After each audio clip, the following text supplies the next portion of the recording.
কোঠা না মেধা, হেই বলে রাজাকার, হেই বলে স্বৈরাচার।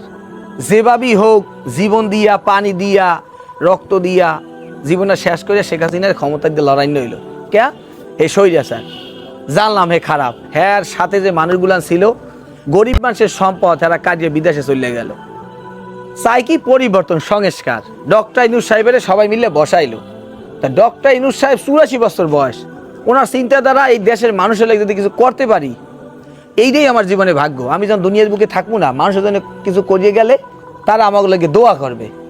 দিন শেষে হেরেও টানিয়ে নামার জন্য ব্যবস্থা হইলো। পাত মারলেও মোর মামু, মোর খালু, মোর চাচা, মোর চাচি, মোর নানার, মোর নানি, মোর মায়, মোর বাপে, মোর ভাই বইনে ঘরের মধ্যে গ্যাঞ্জাম বাজলেও ডক্টর ইউনূস সাহেব শাহবাগের মোড়ে যায় দৈনিক টানিয়ে নামায়।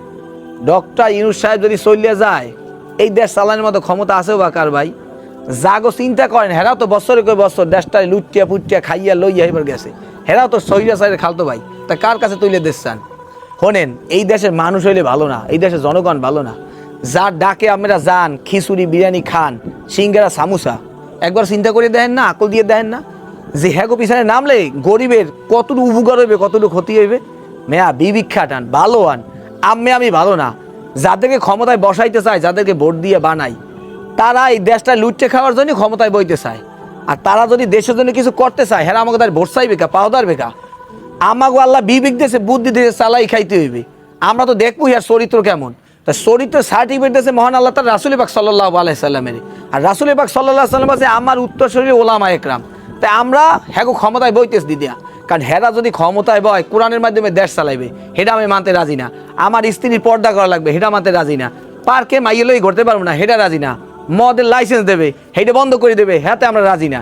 কিন্তু সারা জীবন দৌড়াদৌড়ি লাফালাফি করলাম, নবীরে নেতা না মান্যা শেখ মুজিবুর রহমানের আদর্শগর সৈনিক হইলাম, জিয়াউর রহমান আদর্শগর সৈনিক হইলাম, ঈশ্বরের আদর্শগর সৈনিক হইলাম।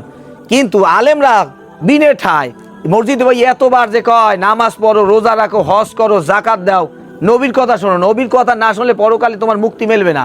এই নেতারা তোমার পরকালে সুপারিশ করবে না। তা আল্লাহ কান দেশে, বুঝ দেশে, বিবেক দেশে, একটু সালাই খাইতে পারো না?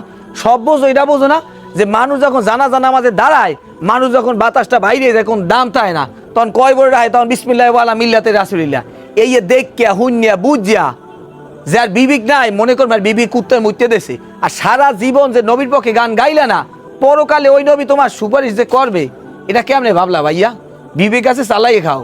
তোমার আমার এই দেশে থাকার কোনো জায়গা না, পরকালে যাইতে হইবে, আল্লাহর দ্বারা হিসাব দিতে হইবে।